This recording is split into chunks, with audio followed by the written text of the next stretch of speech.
Good day once more.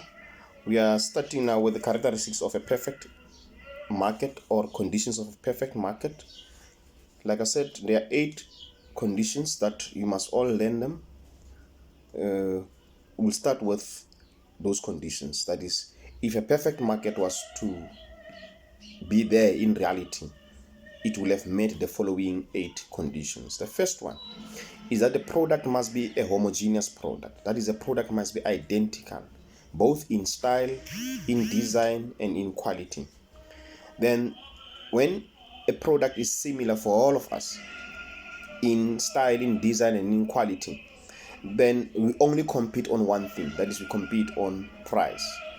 Therefore, no one can influence the price because all of us can get the same product with the same price and the same quality anywhere, anyhow. I made an example of such products like in the previous clip. Your gold, your price of the US dollar, maize, coal, and all those things. However, when you look at maize and coal, you find that maize can be graded into grade 1 or grade 2, and then it's sold. Grade 1 is sold the same price in the same market. All of us will buy it.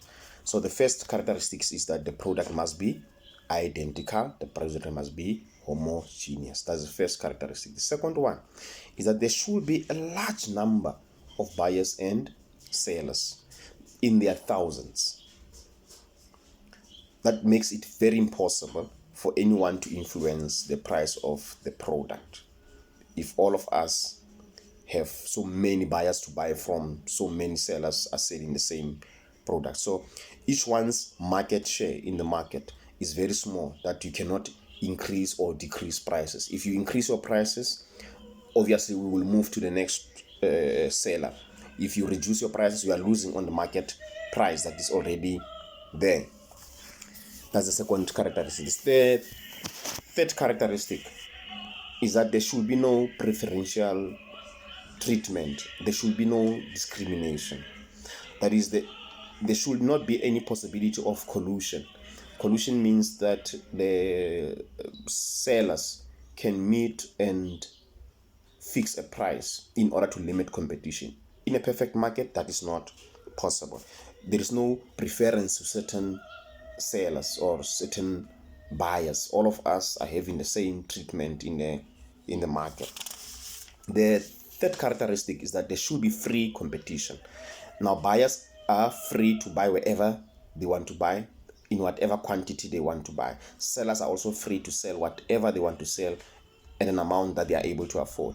Therefore, there is no state interference on the pricing of goods and that we are selling.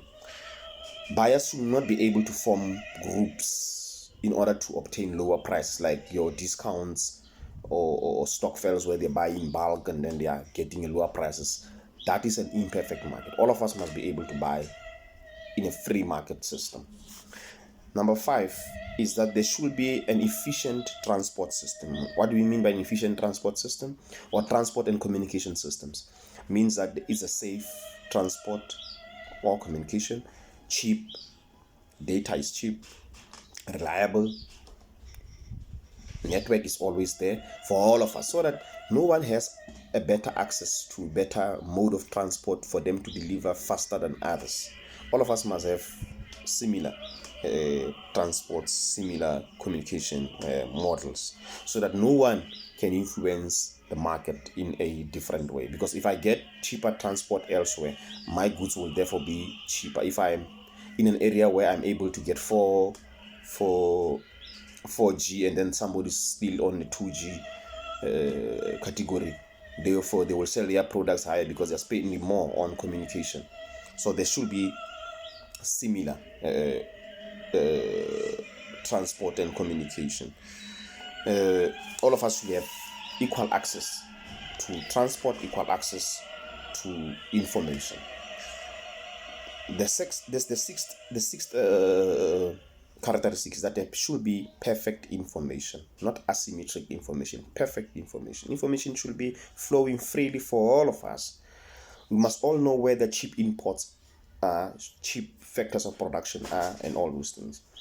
Now, technology is the one that makes it simpler for us to get perfect information. So all sellers and all buyers must be able to get free access to such information. The seventh one is that there should be free exit and free entry. Those ones who enter the market must enter it without any legal restrictions. Those who want to leave the market must leave it without any legal interferences. Those who want to enter the market can enter. Those who want to leave can leave. It should not be difficult for people to say, I want to enter this market.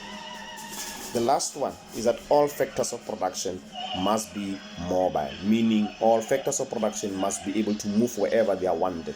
But now when you look at the land, where are you going to move the land to? You understand? So hence, when we started this chapter, we said it is not always possible to have a perfect market. Those are the 8 characteristics of a perfect market. For now, thank you very much. Good day.